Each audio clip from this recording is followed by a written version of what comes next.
What up, guys? Jason Geiman here with PressureWashHelp.com, and today I have a guy that I met a couple years ago. He started doing Christmas lights, and that's where I met Mr. Eric, and he has grown his business very well. And this year is his first year off of the truck. And I know I get a lot of people asking, how do I get off the truck? What do I need to get off the truck? How do I do that? And so we're going to talk about that tonight, about how to get off the truck and what do we need to do to be able to do that, and what happens when we do get off the truck. And so tonight, Eric, tell me a little bit about who you are and how you kind of got to where you are at right now. Just kind of your story. Sure, yeah. Well, my name's Eric Decker, and I was born in 1974. Am I going too far back? Maybe that was before I was born, so. All right. Well, no, I have a pretty extensive sales background. I was in hotel sales. I was in vacuum cleaner sales for a really long time. I wanted to get out of that direct sales sometime back, probably in about 2004, and I actually gave up a really great career as a corporate sales trainer. And I moved back to my hometown here in Evansville, Indiana. And when I did, I didn't really know what I was going to do, but kind of got a job at a country club and started keeping my ears open and listening to these people talking about how much they're spending to get their windows cleaned. I've just heard little, talk here and there, and decided I was going to go ahead and start a window cleaning business. So that started back in 2005. And early on, with all the experience I had in sales and with the vacuum cleaner sales, I wanted to grow the company right out of the gate, and I did. I ended up getting two really, good employees. At least I thought they were good employees, but they had a lot of experience in window cleaning, and I brought them in. And within about 6 months, I get a call from a customer who says, "Hey, Eric, we're missing about $1,300 cash out of our house." And then sometime about a week later goes by, and someone calls me and says, "Hey, I'm missing $250 cash out of my house." So these guys were stealing from my customers, going inside their homes. And at that point, I decided I wasn't going to grow. I didn't think it was possible. I did not believe that this type of service industry or business was scalable to the point where you could actually trust people to go into these people's homes and not rob them and do things like that. So I let that get in my head. Unfortunately, I let these two guys control my destiny and my goals and what I wanted to do. And so for a long time, if I wasn't family, if it wasn't my cousin or my brother or whoever I was hiring to bring on, I was not going to go any further than that and just keep the business really small. So I did that for up until about 2017. I mean, I was averaging about 165 to 170,000 a year in sales, and that's all we were doing. And I wasn't really going to try to. I didn't believe it was possible until Facebook groups started coming around, and people like Joshua Latimer or people like that started talking about how to grow and your business and how it's possible. And I started seeing that people were actually doing it, and I knew that it was possible at that point. And in 2017, I got real serious about it and started growing the company. And last year we did 380, and we're on par to do 425, maybe 450 this year. But $500,000 is my goal for this year. That's awesome. That's awesome. So. How many trucks and so you started out as window cleaning. How many trucks and stuff do you have in pressure washing, or how many rigs do you have out on the road now? Well, we have 2 rigs that are fully decked out that have that can do all the services that we offer. That's awesome. So how many trucks? All right, I'm trying to. They're saying that your volume is down. I might need to turn mine down. Sounds like, but. Let me see what this sounds like. Well, we have, yeah, I hear you. So I'm just very loud. I'm gonna turn my volume down a little bit. So what? So you said that you have So you just got a new rig. Tell me about this new rig that you have, because it's like the Mac Daddy. This was the thumbnail that I put on here. Tell me about this Mac Daddy rig that you have that you're using for pressure washing now. Absolutely. Well, I'll tell you, it's been a weird journey through this pressure washing and soft washing, because if you've been in the business since, when was it, 2012? Yep, 2011 is when I started. Yeah. Okay. So before that, there was no such thing as soft washing. It really didn't exist. People were using pressure washers to clean everything. And then we were using pump sprayers. And then, then this wonderful company called Pressure Tech comes about in about 2010, 2011. They're selling this thing called the Bandit. And that was like the newest, greatest thing that you could possibly get your hands on. You know what I mean? So I bought one of those things, and I could not believe how much faster it was to wash down a house or to wash a roof. We used to stand on roofs in our bare feet because you can actually walk on a roof with your bare feet and not slip, right? And we were pressure washing roofs. That's how you did it back in the day. It's crazy. No, I mean, to think about that. So we were doing that, and so we got into the 12-volt thing, and I stuck with the 12-volt for a long time. We were using 12 volts to roof clean, house wash. We're using pressure washers and garden hoses to protect the plants and rinse everything down. But everybody kept talking about all this, and I know you're a big fan of it, downstreaming, right? You go on any Facebook group, everybody, you got to start downstreaming, and there was a lot of things I didn't like about it. A ton of things I didn't like about it. I didn't like the fact that you may have to go back to your truck to switch it from water to soap and go back and forth. And if you're on a real big house, a mansion, and you're all the way in the back of this property, you got to go all the way to the front to switch it. I didn't like that idea. I didn't like the idea of switching nozzles to a more pressurized nozzle because an employee can easily damage something if they use it the wrong way or they're too close. So that scared me about it. And I also am a big believer in using a portioning system. So because I've always used that, once I started getting into the 12 volts, using a portioning system on that. And I was like, how can I marry all of this together? How can I downstream, portion, also have a dedicated roof pump, throw it all together? So that's what this truck has done. And it's eliminated all the things that I didn't like about the idea of downstreaming. So with this system, it's got 2 8-gallon-minute pressure washers on it. It's got one big, the buffer tank. It's got the bleach tank. It's got a soap tank. It's got a huge gas tank, I think 23-gallon gas tank to feed both of those guys, right? And so what we can do now is we can go to a job and 2 guys can grab a pressure washer hose and go opposite sides of the house, start in the back, and from their one hose with one guy, he can, with a remote control using that shirts box, he can switch from soap to water, and within 12 seconds, you can go from water to soap because that's how long it takes to clear the hose. Right. And they can take care of their own plants, do their own applying the chemicals, their own rinsing, and it's so fast. I can't believe how fast it is. With 2 guys doing it at the same time, we can knock it out so fast now. What are you talking about, 20, 30 minutes per house to do a house with 2 guys to run 2 8-gallon minutes?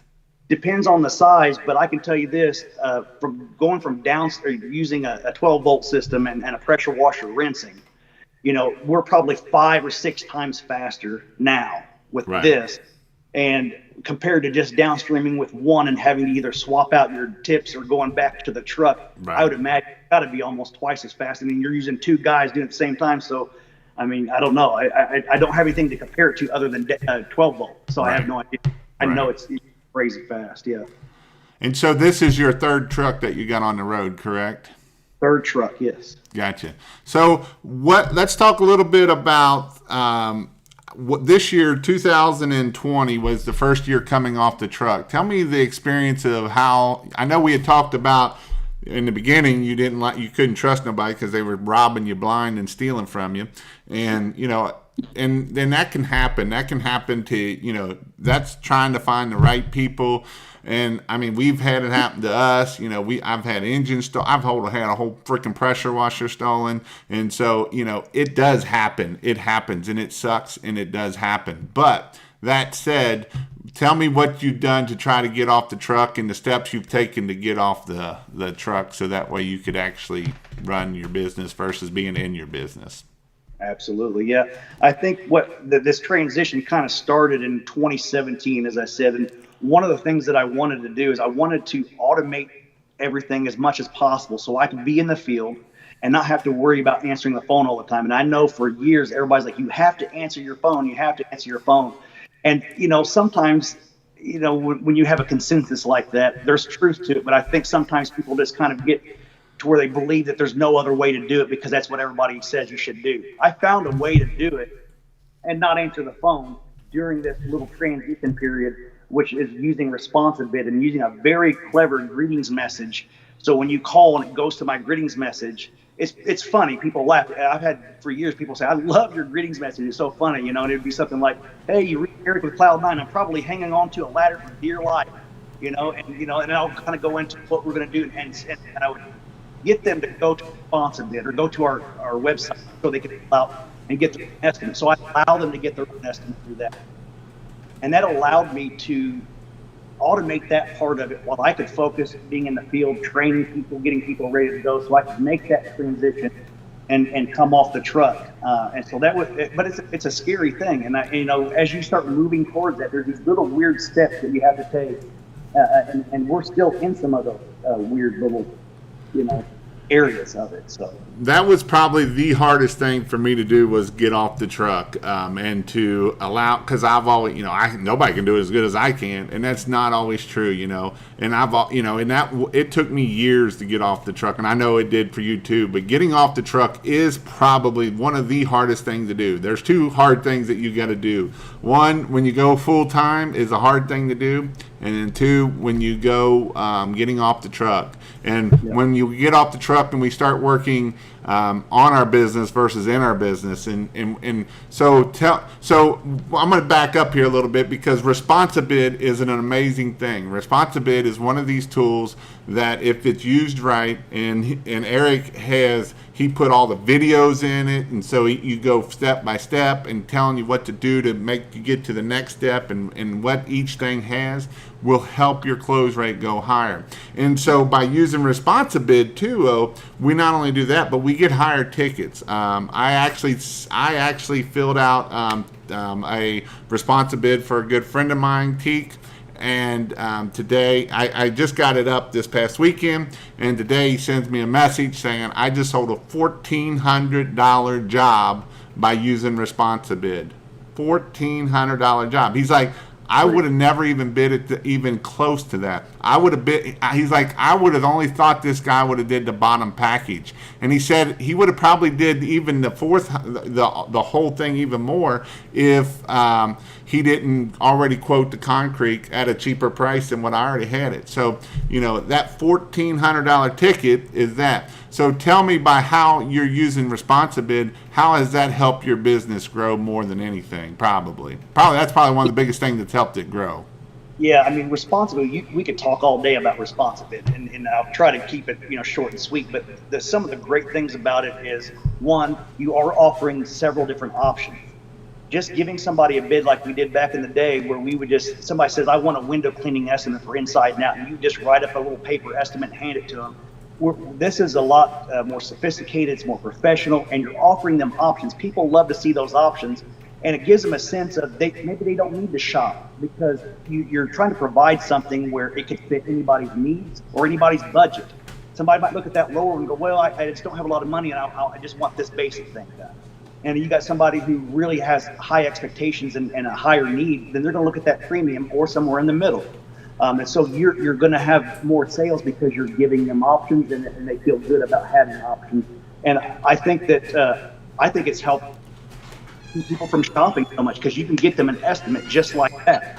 You can then immediately get follow-up emails and text messages going to them, and so you're staying in contact with them. And then they're still waiting for that other guy to call them back. And over time, there's like, let's just do it. And that's go ahead.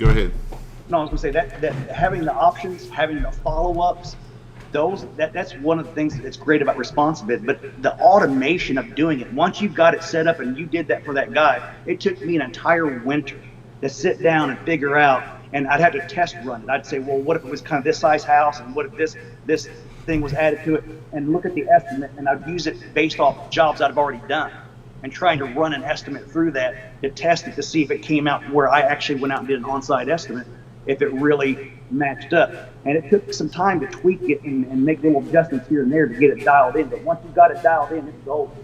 You can't beat it. And it takes some time. It took me, like I say, I've been in ResponsiBid a lot, and I know ResponsiBid backwards and forwards. And just to set his up, I had about 3 days involved in it, just trying to, and I didn't go deep. I mean, I got a lot of the email sequences set up, and I got some of the services set up, but I could probably spend another week in it of just fine tuning things here and there and that. But I knew I could get the most for him. And so if you want to check out Responsibid, I have a link down right below this, and it's pressurewashhelp.com/Responsibid. But all right, so Responsibid has set up the part of getting you to be able to make more money per job and average our averages. So once we got that system, and when I first met Eric, I asked him, I was like, who answers your phone? Oh, I don't answer my phone. What do you do with it? Oh, it just goes to voicemail. I never answer my phone. He didn't even send it to Jill's office or none of that. He just, nope, I don't do no answering the phone, no nothing. And so I was like, because this was for Christmas lights, and Christmas lights customers are a little bit different than pressure washing. I'm like, you're really going to need to answer your phone, and because he wasn't spending nothing on ads. And I'm like, if you're going to want to start running ads and stuff like that, you really need to answer your phone, because these people are more price shopper versus than they're not. Not to say that your phone wouldn't do it, but obviously, it does it. So once we got, you obviously had Responsibid. What was the next process that you worked on so that you were able to get to the next step of getting off the truck? Well, kind of right there in that area, I started doing the videos, adding the videos. I want to make sure I mentioned that. I know you did a little bit there, but making really good quality videos and that go into those different places at Responsibid that your customers or prospects will see is really important. So I got that set up. But now, as we started to grow, I started noticing a few problems that I was having with Responsibid. And it's not anything to do with Responsibid. It's just what it is, because you're creating a generalized estimate system, and it's not always going to be right. And we would have times where the job wouldn't be estimated, maybe it's a little low. When we get there, think, oh gosh, we kind of got hurt on this job. It doesn't happen all the time, but it happened enough to make me notice it. And then there'd be other times where a customer would put the wrong information in. For example, if their home was a 6,000 square foot home, they may put it was only a 3,000 square foot home. Now they get an estimate for a 3,000 square foot home. I look it up on county assessor's website and see that it's a 6,000 square foot home. Now I got to have an awkward conversation with them. You know what I mean? Right. And that was a problem. So after I got to the point where I could start coming off the truck, which was the last half of 2019, actually, is whenever I first started kind of coming off the truck, I wanted to make sure that either I was answering the phone or I had another virtual assistant answering the phone. And so once we did that, we would just gather their information, and I made it where even if they went to my website and they filled out that form, it would not give them an estimate. It acts more like an estimate request, that a lot of people might have on their website. So they still put in the data, but it just doesn't give them an estimate. So then I check it constantly all day long, and as those come in, I usually catch them immediately because I get a notification as it comes in. When it comes in, I open it up, I immediately start working on the estimate, and I send it right out to them. So now I know they're getting accurate estimates, and once I know they've got it, I'll call them and talk to them about the options and any questions. So now I'm adding that extra level of personal touch to it, where, like you said in the past, it was just going through the system. Right. So you're actually detailing it for that customer a little bit more at that point. Yeah, I'm using Google Earth and other things so I can actually look at the house and get an idea, and I'll make minor adjustments to the estimate before it goes to them. Now, are you sending a special video for that customer, or because you can do that with Responsibid, or are you just sending the regular one video goes to everybody? Yeah, one video goes to everybody. It's still set up the same way. The only difference is a customer or anybody cannot go to my website, fill out that form, and get their own estimate. Where in the past, I've always done it. Gotcha. And so once you got that set up, what was the next step to be able to let your guys be able to go out and do cleaning without you out there? It just started a little bit at a time, like just giving them, one day. And, it was constantly working with them, and then, having meetings and training, making sure they knew, because, and when you're out on a job with them, take a step back, let them be in charge. Pick one guy and say, hey, I want you to go knock on the door. I want you to talk to the customer and explain to him. You just be a guy in the background. They don't need to know you're the owner. There's no need for that. Just be a regular guy on the crew, girl on the crew, whoever you are, but just be a regular person on that crew, be a tech, be there for the day, watch and observe. And then you just kind of slowly let them off the reins there a little bit. And then you let them one day and they'll go out there by themselves and they're coming back with tips in their hands and you've got your views coming. Your crew was so awesome. And then, you've done it, and just keep doing that. And that's what we're doing now. It's been fantastic, to do this. And it's given me so much time to focus on so many other aspects of my business that, frankly, will just bring in more revenue that is more worth my time to focus on that. I tell you this, that any guy out there or anybody out there thinking about or wanting to come off the truck, I don't know, I can't speak for everybody, but there is a little bit of depression that happens, a little bit of guilt that you feel because, and for me, I've been out there for 16 years. I'm used to being in charge of every single job and making sure I'm talking to the customer and I'm handling everything from the beginning to the end. And whenever you come off the truck and you guys are out there working, you feel like, are you lazy? Are you, I should be out there with them, working with, it's hot outside. God, can I do something for them? But I have to remind my guys all the time, and I don't have to remind them, I just feel like I have to, that running your business is a full-time job. I mean, I work probably more hours than they do. And Saturdays and Sundays, where they don't. My guys always get their weekends off unless it rains during the week. But I'm working constantly. It is a full-time job. It's getting to the point where I may have to hire someone else to delegate some of that workload to them, and so I can focus on other things too. So. And the good thing about coming off the truck is we can work on different tasks. I always preach this of, when we're working on the truck, that's a $20 an hour job, a $25 an hour job. We really want to work on those $100 an hour tasks and $1,000 an hour tasks, the things that might bring in $1,000 an hour. Them are the tasks we want to work on. And when we're working those 24-hour, $20 an hour, $15 an hour task, we can't work on that higher level task. And so this is part of it.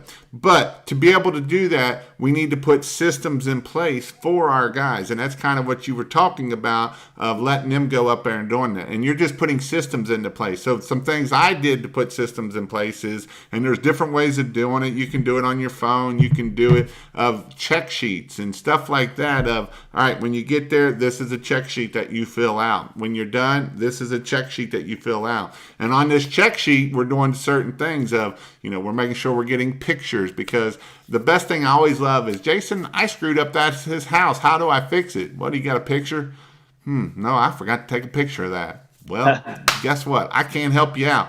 But that also comes back to, if you break something, or if you have a picture of something broke, you don't have to, as an owner, you won't be buying that, and all that was one picture that showed that thing broke, because there are customers out there that are squirrely or will want you to pay for stuff. And so these are some things that we really got to do, is to get systems into place to be able to get to the next level.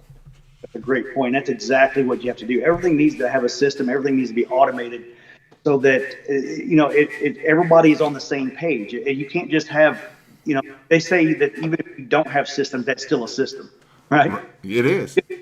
Right, and it's not a very good one, but it is a system, and you have to create those systems, and I think that's a huge part of coming off the truck.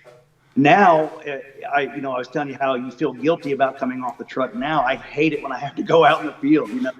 It's like, oh God, I got to go out there and help him today. One guy doesn't feel good, or go out there and do this. So that changes. I know for a lot of people, it's hard to let go a little bit, and it was for me, but it's not easy to let go. It is tough. That is probably one of the hardest things you'll have to do, is let go and let somebody else take the reins. And like I say, a lot of times, and some people want, a guy that is good on that truck isn't going to be probably a good salesman, and so if you can find a guy that's good on the truck, one of my best guys, he hated to talk to people. And so I know sometimes people are like, well, now we can upsell and he can upsell. Well, you're doing all the upselling before they ever leave, correct?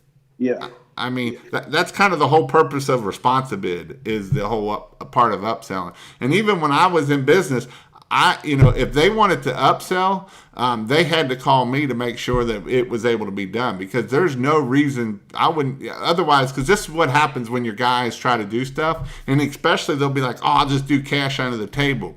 What happens with cash under the table is when they screw something up, then they're coming back to you as the owner saying, hey, your guy, I gave him an extra $300 and now it's all jacked up. What do I do? And so that was one thing of, you do not take money from these people, period. If you do, you will get fired. And that was a stickler rule, because we had it happen.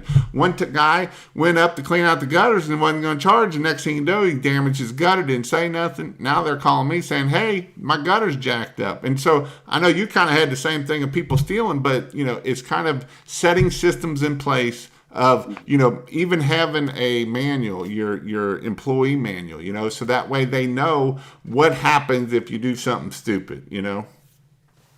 And, I think maybe backtracking a little bit here too, because we're talking about getting off the truck. There's probably one thing, and if this is all you would ever get from this whole conversation, I think that this would be a really good piece of advice. You've got to get your prices up. You've got to. I'm the most expensive guy in my city, no doubt about it. But I have more value, and I offer more, and I do more because I can afford to. You cannot grow a business if you don't have the margins. You can't have good employees, you can't pay them well. You're going to be getting the bottom of the barrel employees, and you're going to be having a turnover really fast, and you're always going to have these techs going out that are working for not a living wage, right?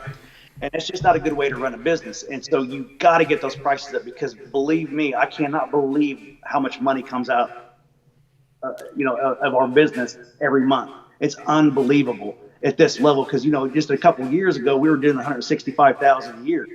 So, the expenses weren't that much, but now we're more than double that. We're almost to $500,000. I can't believe the checks I write sometimes, and it's crazy, So you've got to have the margins. You've got to get your prices up there. But Eric, don't you have a guy that does probably $150,000, $200,000 in your area, and he's the cheaper guy?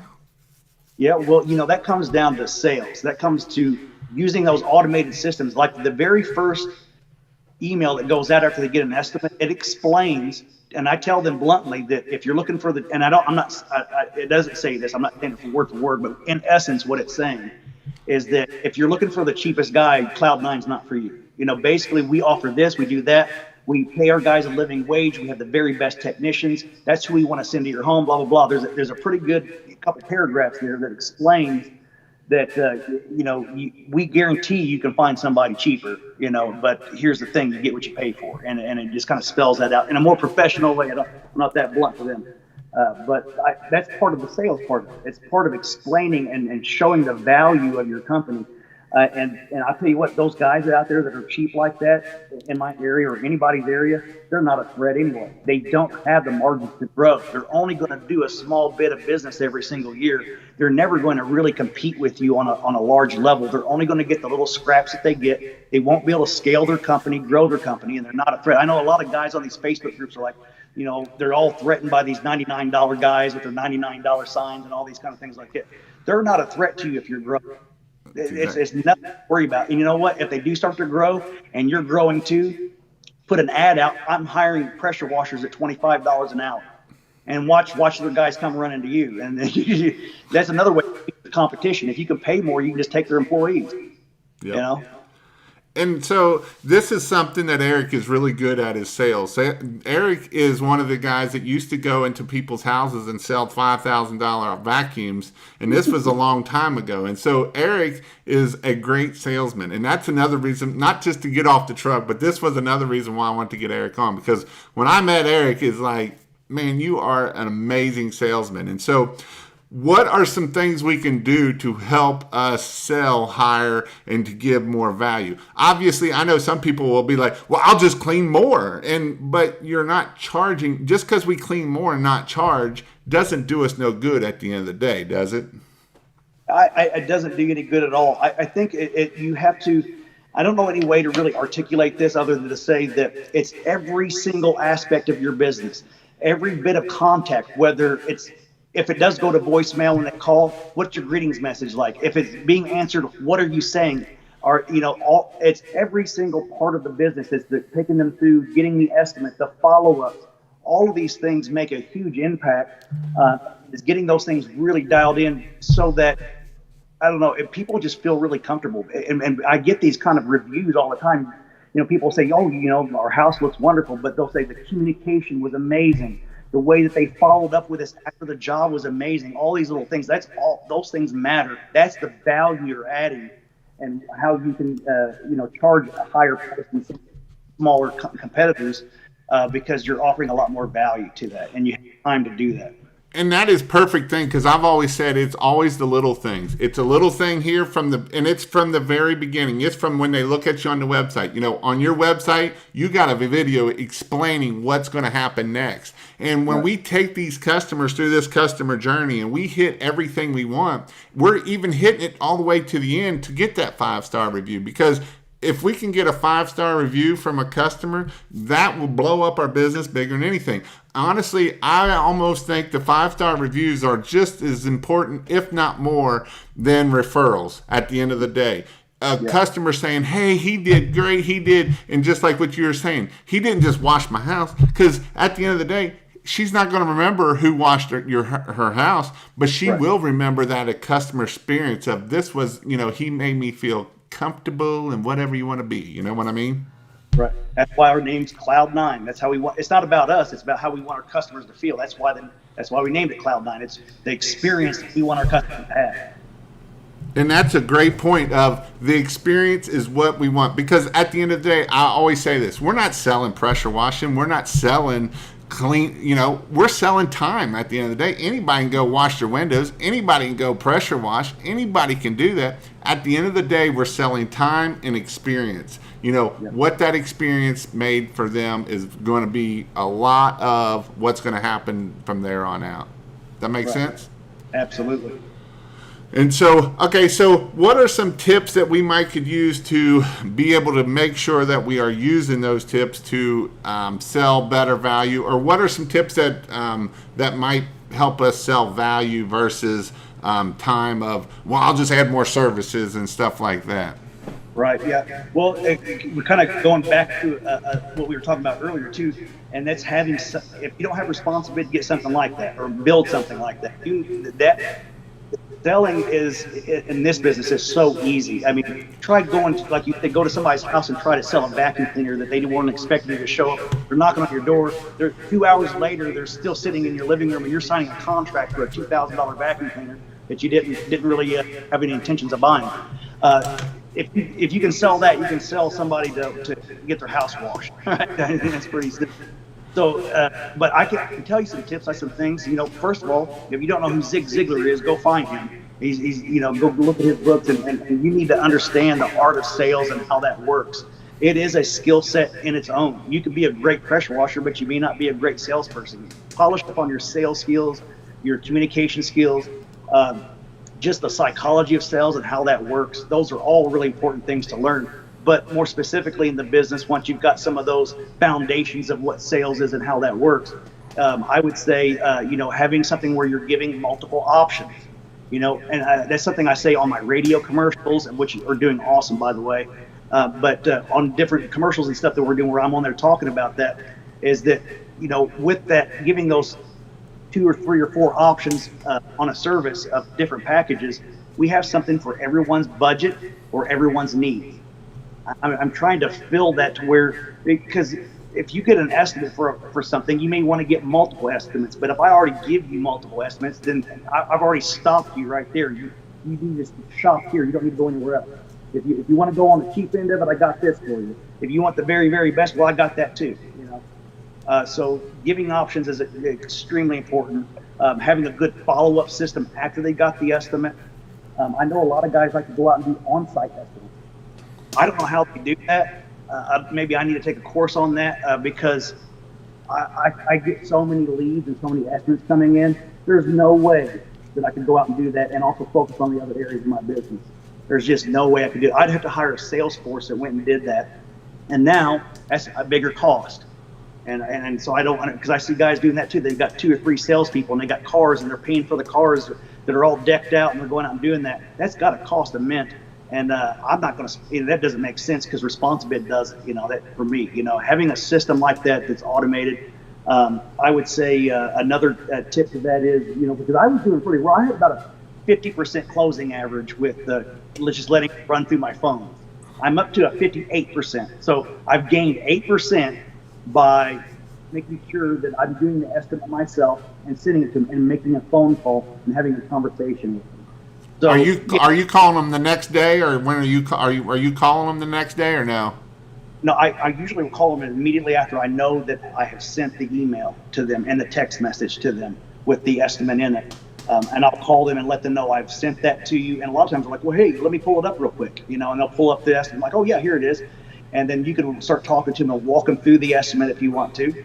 But at least I'm making that initial contact, and they'll have questions, and I'll answer questions. And now they feel really comfortable to call me back if they have more questions. So I'm just creating that, instead of it just being a cold, email that comes over and there's a video they watch and they go through this whole process. They've actually talked to somebody, and I think that that does help some. So you're calling. You're actually calling right then and there. See, we used to call the next day. I didn't think about that, but that's actually not a bad idea of hitting them right back. Hey, we're going to give you a holler and let you know that to go over your estimate to make sure you get it. Yeah, absolutely. Yep. So by using ResponsiBid, what is your average close? So you said it's about 58%? Yeah, and I see that can be tricky because it is about 58% overall, and it fluctuates. Sometimes it gets as high as 62. Sometimes it drops down. It's a moving target. It's always moving. You can't look at it at any given time and have an accurate. You have to look at it for the whole season. When the season's over, look back at that. But the other thing, and I guess still, maybe I ought to sell ResponsiBid. I don't know. But here's the thing about that too is that it shows you where your leads are coming from. And ResponsiBid, you know what I mean? Because whenever you fill out that estimate form, they have to put where they heard about you. So I'm doing that for them, or whenever they call our bid slot people or myself, if I'm answering the phone, that's one of the questions they have to ask is, how did you hear about it? So now we're able to see where our leads are coming from, what the closing average is for that specific one. For example, a referral might have a 75% closing average, right? But someone who just saw your truck going down the street, well, that might have a 52% closing average, right? So there's going to be differences in that. But overall, yeah, we're probably hovering close to 60%, 58% for closing overall. But we have a huge variety of lead sources. Like I said, we just started doing radio commercials in June just to give it a try to see if that would work. That's been it's now accounts for 11% of our leads. And I can tell you what the closing average is. I think it's about around the 50% area, but it has one of the highest average tickets. Gotcha. So I can see that too. So what all forms of marketing do you do to get jobs? We do Send Gym, which we use that for 5 rounds. So every time we do a job, the 5 closest houses get a series of postcards, 1 a week for 4 weeks. And that's all automated out of ResponsiBid, right? Actually, out of Customer Factor. Okay. But you can't ResponsiBid. But you can do it out of ResponsiBid too, but yes. Yep. So yeah, Send Gym, and we're doing the radio commercials, of course, Google Ads, and just Google search period. Google accounts for about 45% of our lead generation right now. It used to be as high as 60%. But now we've added more lead sources out there, and so it's cut into the Google a little bit, but it's still the biggest producer of leads, Google. I think we're about 4 or 5% on Facebook. We got yard signs. It's putting us at about, I think, 5 or 6%.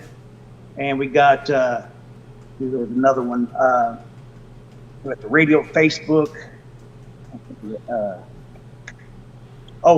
Yeah, another one too, because for a long time I just put a magnet on the side of my truck back in the day, right? So it was, I think, 2017, I got my first full wrap on the van, and right away we started noticing that we were hovering around 2 to 3% of our lead generation coming from them seeing a truck. Now that we have 2 trucks that are wrapped, it's doubled. Really? And so I can see that I'm going to probably see about 2 to 3% lead source off every truck that's wrapped. So we're going to get the 3rd truck wrapped too. So I'd like to see if we're going to be sitting around 9% or so lead source from people seeing our trucks. So if you're going to do $500,000 this year, that's kind of where you're shooting at, but you might hit. What will you think you'll spend in advertising budget, marketing budget? Because and as you pointed out earlier, in the past, I really just didn't do a lot of marketing. I did real early on to get things rolling, but then it was all based off word of mouth and referrals. And I did some phone book stuff for a while, but real early on, I kind of saw the phone book going away, so I got out of that pretty early. So I didn't do. What's a phone book? What's a phone book? I What's know a phone? exactly. Yeah, it's something you put under a child so they can sit a little higher at the table, right? But go ahead. I'm sorry. That's all right. Hell, I forgot what I was saying now. About marketing budget and stuff. Huh? About marketing budget and doing phone book and stuff like that. So last year was the biggest year for really going full into a lot of different lead sources and marketing and things like that. So honestly, this year, what we're going to end up with, I don't know. But it's not been that bad. I mean, I was really thinking it was going to be super expensive. We're probably spending, I'd say, about $5,000 a month in marketing, and that's including our radio commercials.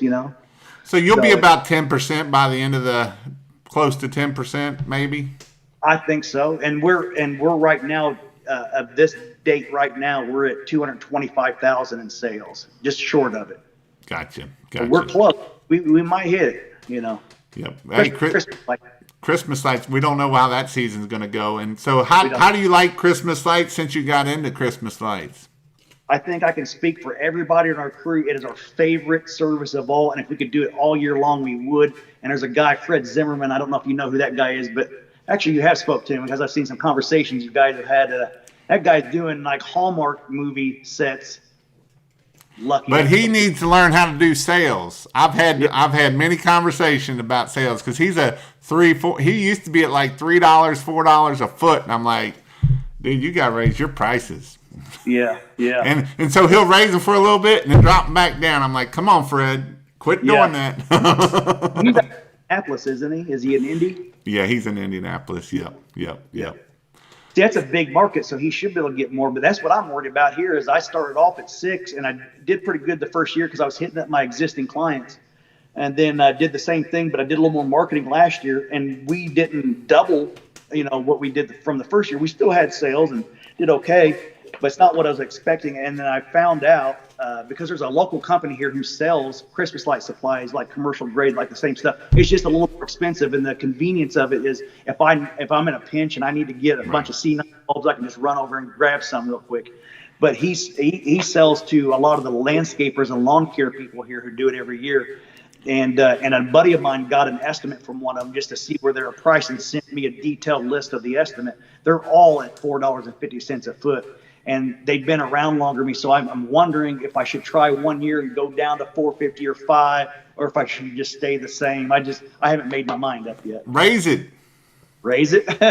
Hey, this year at Cincinnati, we raised it we were around $6, $7 to $8 a foot, and and that's how we hit $500,000 in Christmas lights was because we are, and as long as you're doing the marketing and you're doing the AdWords and you're doing all the other stuff and you're growing it.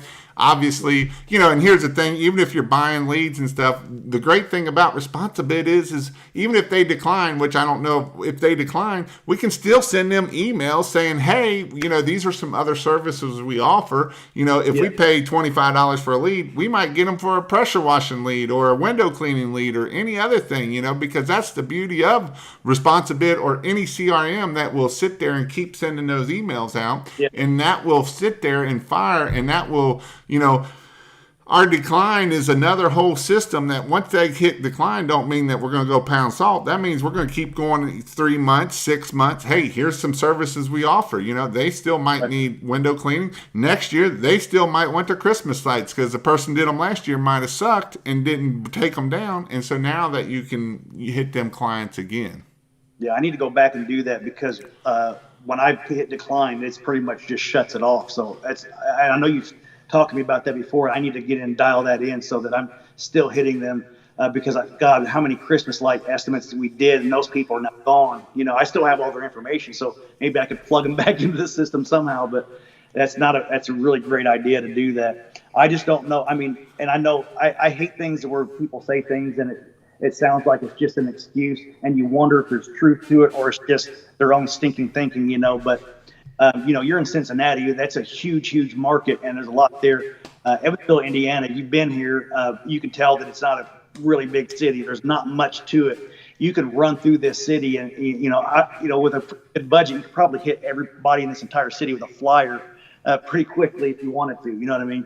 So I'm just wondering if, because Christmas lights is a luxury service. Right. It is. Not everybody can afford that. Yep. So once you've hit that market pretty hard, and it's been hit hard, before I even got into it, I'm just wondering if it's been hit so much that maybe that the higher price just won't go. I just don't know. I hate that when people say that. They're like, I'm in a small town. My market's different than yours. I was going to say, it ain't no different than you and Blaine of the pressure washing. I mean, how many pressure washers are in around your area? I know there's more than just you two. I guarantee there is, and you probably see them. How many pressure washers have you seen come and go through all the years that you've been there? I guarantee you a bunch. Window cleaners, pressure washers, all. But there were 6 new ones that started this year. And, I'm not concerned about it at all. It's just, I think it's becoming more popular now. It's one of those services where people are aware of it. And if they want to start a business, it's something that people talk about. Back when we first started, nobody was doing it. It's kind of like lawn care.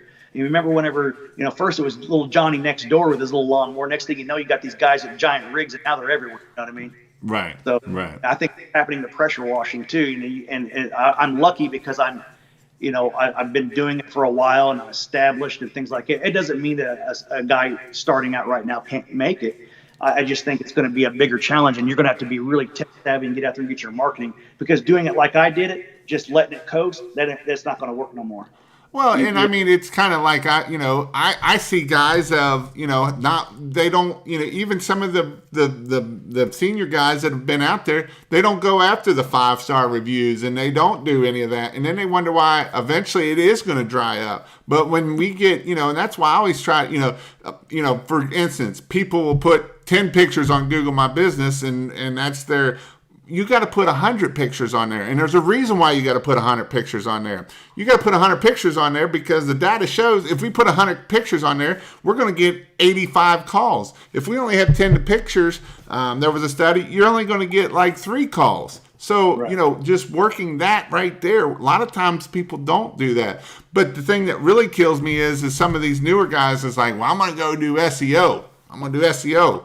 Well, yeah. You got guys like you or some other people that have been paying years and years and years to get in that number 1 spot, and you're not going to get into that number 1 spot at the end of the day unless you pay tens of hundreds of thousands of dollars to try to get into that number 1 spot. Yeah, yeah. So, them are some things that as a new guy we got to do. Now, like I was saying, we can get those reviews, we can do different things, and there's different things we can do to push to do that. And for instance, maybe we don't just do Christmas lights, we can sell other services to these people too, that once we get into those neighborhoods, and you already work in the high-end neighborhoods, once we get into those neighborhoods and doing them 5 rounds, and we do a 5 round of a Christmas light one, we can really hit there of, hey, all these houses, I don't know if you can do it in customer factor, but every house that has over $300,000 house is going to do a 5 round or something along those lines. So, yeah. Yeah, you got to treat it like its own little business, and focus on it and not try to just mix it in. I think you talked about that when I first came to you with, to learn Christmas lights, and to separate, got a separate website. You got to have a separate Google ads and everything completely separated out of there, and just treat it like its own little small business, And I think that's going to make a difference too. So I'm very interested to see what happens this year. I still haven't made a full decision on exactly how I'm going to do what I'm going to do, but I'm looking forward to it either way. I mean, I still make good money on it. I mean, it's. How many customers did you do last year in Christmas lights? I do have those numbers. I just don't have them here in front of me, but it wasn't a lot. I mean, it wasn't double what I'd done the year before, and I thought for sure with having more, being established and doing more Google ads. Things like that. I still got a lot of leads coming in, it seems like the closing average went down, and I was really working them, because like you said, I learned I had a separate number, a Google number, so it comes to my phone. So when it rings, it actually has a Christmas song that rings. So when my phone rings, I hear that Christmas song, I know it's a Christmas customer, And so I answer the phone and I talk to them and I sell them on what we do. It's just like. Uh-oh. You still there?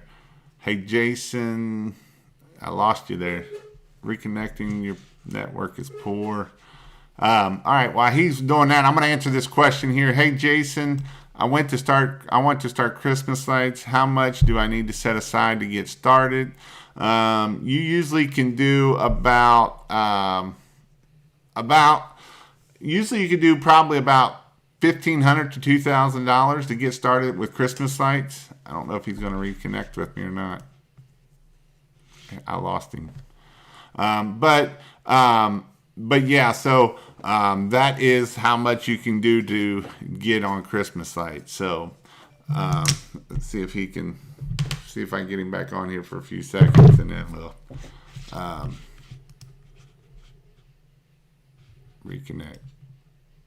See if I can get him back on there. If not, we're getting about ready to get off here anyway. But again, if you want to learn more about pressure washing and all that awesome stuff, you can go to pressurewash.com/training, and in there, I teach everything you need to know about pressure washing and even the Christmas lights. And also, if you were looking for some in-person training, you can go to pressurewash.com/Coty. And in there, you will get that. Let's see if he'll answer. Turn off video. Nope. And so you can go, and that will be July 20 or 31st, I believe it is, next Friday. So go check that out, and we will be having in-person training down there with that. I'm going to try him one more time here and see if he'll come up. If not, I'm not going to. But again, that is definitely something that you can do to learn how to do pressure washing and all that awesome stuff. If you'd like to host some training, you can go there. Again, I will be on again Thursday night at 7:30 for Christmas lights, and I will be back here on Thursday night for pressure washing. So I'm going to jump off here and see what's going on with everything else. But again, that is some stuff that we can do. I might answer a couple questions here. Teak asks, are Logan Majors? Good question. So if you do $100,000 of Christmas lights service, what do you have tied up into your own inventory? You're going to have if you did 100,000, you're probably going to have somewhere around $30,000 to $40,000 in inventory for that. But the awesome thing about Christmas lights is the very next year you don't have to buy that inventory. So that is an awesome thing about that.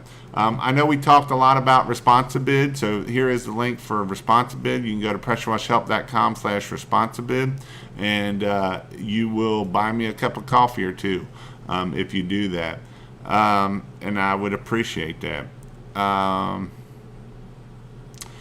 Let's see. Hey, Jason, I want to start. How much money do I need to set aside? Like I say, you can start out with probably $1,500 to $2,000 to get the start of what you need. As long as you have a ladder and the general tools that you need, you'll be fine there. I'm going to try to use the money to start buying land to do the RV parks. That's not a bad idea. I thought about it. Problem is the pool will cool down in the day. All right, we might have Eric back up here, and then we'll get our last words and we'll go from there. There you are. What happened to you? Hey, my phone died. Yeah, that always sucks. Let me get us back on here, and then we'll go from there. Of course, my computer's being stupid now. I am getting a new computer on its way, so hopefully that will come shortly.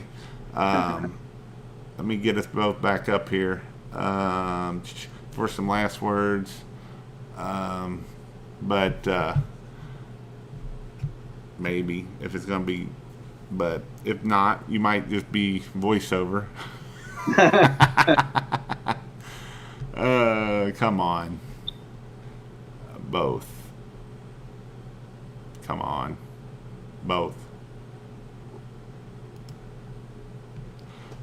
Sometimes it works sometimes really good and sometimes not so much. Yeah. But there we go. All right. So if you was a new guy, what is something that you would tell them to do to be able to be successful at the end of the day? If you had to start all over from scratch. I guess if I had to start all over from scratch,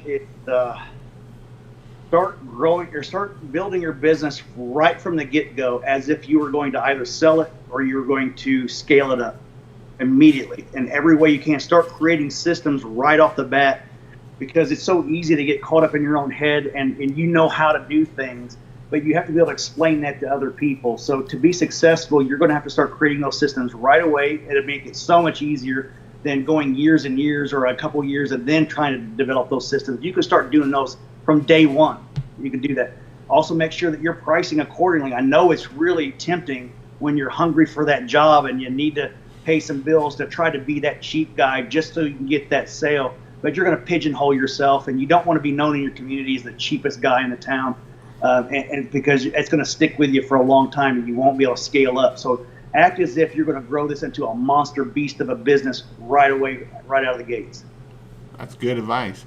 What other, any other advice for just being a good business person at the end of the day? Well, one is admit your mistakes when you make them. Don't be somebody who runs from. It's a business. We're not perfect. We make mistakes. You got to own up to those mistakes, and it's. I tell customers when it does happen, if something gets broken or what have you, I apologize profusely. I'm so sorry that this has happened, and I say, a mistake was made. But one of the things that we have to understand, it's not whether you're going to make a mistake or not. It's whether or not you're going to. How you're going to handle that, how you're going to make it right. Be real quick to jump in there and take care of everything, pay for it. If your insurance has to get involved, it does. If not, out of pocket. But make sure that you have a lot of integrity in what you're doing. Be honest and just run a good, honest business and take care of everybody, your employees and your customers. Awesome. And your community. And that's 100% true. And a lot of guys think, failure is bad. Failure's not bad. You just learn from it and don't do it again, and we learn certain skills. The more we do this, Eric's going to learn different skills by being in the office more than he did before out on all the truck. And so, if you fail, learn what you know, what not to do, and move forward and know what to do next, and nobody's going to be perfect at the end of the day, period. Everybody has failures, and so we got to learn from those failures and be able to keep on and move on. Yeah. As Zig Ziglar would say, you only really fail when you quit trying, right? 100%. You only fail when you quit. 100%. Mm-hmm. So, all right, I'm going to jump off here. Somebody asked the question, how long is my Christmas light training? It is a one-day training. I'll be having some schedules coming up underneath here shortly. Hopefully for August and September, I will have some trainings coming out. I am going to do them some places around the country. So there will be one up in Cleveland for you, Thomas, the one that was asking. There will be one up in Cleveland area. I'm pretty sure I got a host spot up there. And so check that out. And I know you're way closer up there than you are down here. But again, I'm going to get off here. I'm going to respect Eric's time. I appreciate you coming out here and giving some knowledge tonight and helping people out. And we'll get off here. Thanks for everything, and thanks for showing up for me. Thank you. And I'm going to keep talking here maybe until this stupid thing goes in broadcast, and we'll go off of there and make sure that we're off. So your phone died. It's still not off yet, maybe. I don't know. What's that? Oh. My computer's being stupid again. It was doing good, and then it just went.